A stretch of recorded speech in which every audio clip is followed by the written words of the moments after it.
उन्नत भारत अभियान के मूक्स पाठ्यक्रम सामुदायिक जुड़ाव एवं सामाजिक उत्तरदायित्व की तृतीय इकाई ग्रामीण स्वास्थ्य एवं विकास के प्रथम व्याख्यान ग्रामीण विकास कार्यक्रम निहितार्थ और प्रबंधन में सभी शिक्षार्थियों का स्वागत है।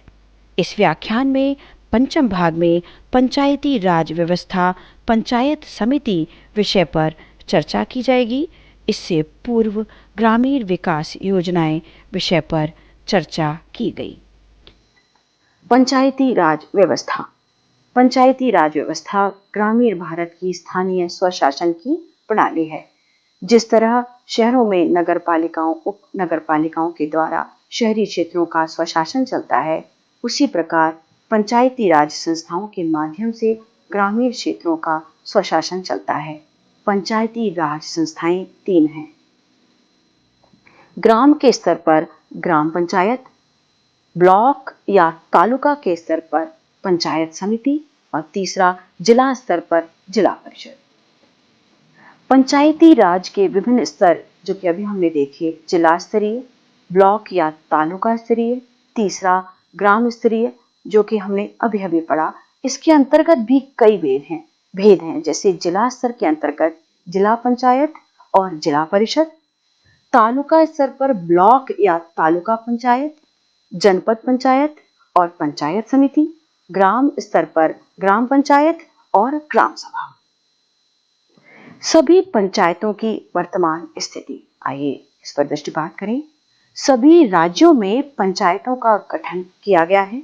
मिजोरम, मेघालय, मणिपुर, नागालैंड, पहाड़ी क्षेत्रों और छठी अनुसूची में शामिल क्षेत्रों के संविधान के अनुच्छेद 9 में छूट दी गई है। कश्मीर का अपना अधिनियम है। राष्ट्र भर में 3 स्तरों पर 2.48 लाख पंचायतें हैं। 2.8 मिलियन निर्वाचित प्रतिनिधि हैं। इन पंचायतों में महिलाओं के निर्वाचन हेतु प्रतिनिधित्व हेतु आरक्षण लगभग 37% निर्धारित किया गया है। अनुसूचित जनजाति के लिए 12% और अनुसूचित जाति के लिए 19% आरक्षण है। ग्राम पंचायत के कार्य।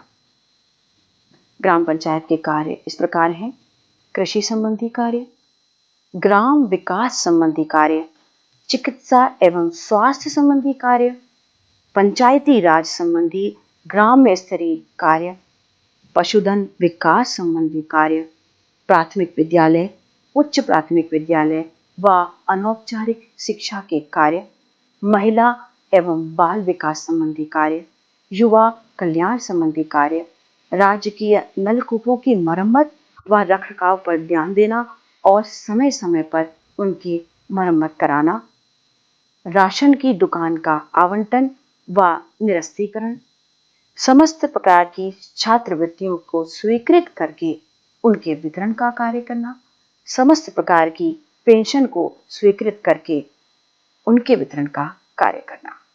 प्रखंड स्तरीय पंचायत या पंचायत समिति। पंचायत समिति ब्लॉक। भारत के विभिन्न हिस्सों में ब्लॉक पंचायत समिति को अन्य नामों से भी जाना जाता है, विशेष रूप से मैनुअल और तालुका। इसके अतिरिक्त ब्लॉक पंचायत के नामकरण में कई विभिन्नताएं हैं। उदाहरण के लिए इसे आंध्र प्रदेश में मंडल प्रजा परिषद, गुजरात और कर्नाटक में तालुका पंचायत और महाराष्ट्र में पंचायत समिति के रूप में जाना जाता है। सामान्य तौर पर ब्लॉक पंचायत का रूप ग्राम पंचायत के समान होता है, लेकिन उच्च स्तर पर होता है। प्रत्येक प्रखंड में एक पंचायत समिति की स्थापना होती है, जिसका नाम उसी प्रखंड के नाम पर होता है। राज्य सरकार को पंचायत समिति के क्षेत्र को घटाने बढ़ाने का अधिकार होता है। पंचायत समिति को अपने क्षेत्र के अंतर्गत सभी विकास कार्यों के संपादन का अधिकार दिया गया है।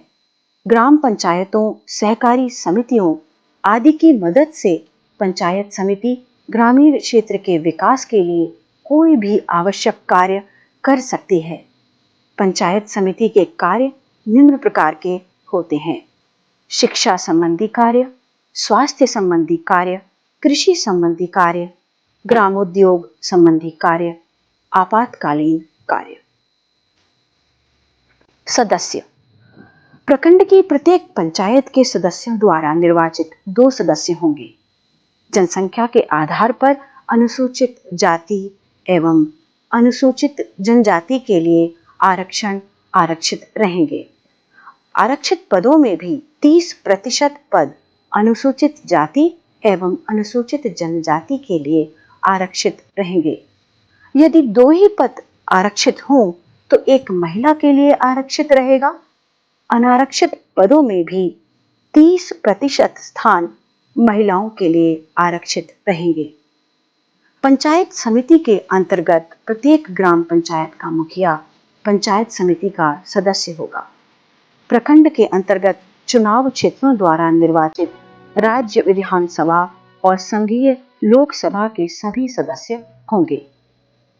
विधान परिषद और संघीय राज्यसभा के वे सभी सदस्य जो उस प्रखंड के निवासी हों। सदस्यों का कार्यकाल 5 वर्ष होगा। यदि पदेन सदस्य इस पद पर नहीं रहे जिस पद के अधिकार से वह सदस्य बना हो, तो वह पंचायत समिति का सदस्य नहीं भी रह सकेगा। राज्य सरकार द्वारा पर्याप्त कारणों से यथा समय निर्वाचन नहीं होने की स्थिति में पंचायत समिति के निर्वाचित पद धारकों की पदावधि 5 वर्षों की अवधि के अतिरिक्त 6 माह तक बढ़ाई जा सकेगी। वही व्यक्ति पंचायत समिति का सदस्य हो सकेगा जो भारत का नागरिक हो, 25 वर्ष की आयु का हो, सरकार के अंदर किसी लाभ के पद पर ना हो। इस प्रकार हम देखते हैं कि भारत का जो समस्त प्रशासनिक स्वरूप है वह ग्रामीण विकास के लिए कार्य करता है, और वो जो कार्य करता है वस्तुतः वह इस प्रकार है: राष्ट्रीय स्तर पर केंद्र सरकार, राज्य स्तर पर राज्य सरकार, स्थानीय स्तर पर शहरों में महानगरपालिका, नगरपालिका, ग्रामीण क्षेत्रों में पंचायती राज। पंचायती राज के भी मुख्य 3 भेद हैं: जिला पंचायत, तालुका पंचायत और ग्राम पंचायत। कहने का तात्पर्य यह है कि ग्रामीण विकास हेतु राष्ट्रीय स्तर पर ग्रामीण विकास मंत्रालय, नाबार्ड आदि ग्रामीण विकास के लिए कार्यरत हैं, तो साथ ही राज्य स्तर पर और स्थानीय स्तर पर ग्रामीण विकास हेतु अनगिनत योजनाएं गतिशील हैं। स्थानीय स्तर से लेकर राष्ट्रीय स्तर तक, अर्थात छोटे स्तर से लेकर बृहद स्तर तक ग्रामीण विकास का कार्यक्रम भारत सरकार द्वारा संपन्न किया जाता है। इस व्याख्यान के 5वें भाग में पंचायती राज व्यवस्था, पंचायत समिति विषय पर चर्चा की गई। अगले भाग में स्वयं सहायता समूहों पर विचार किया जाएगा। धन्यवाद।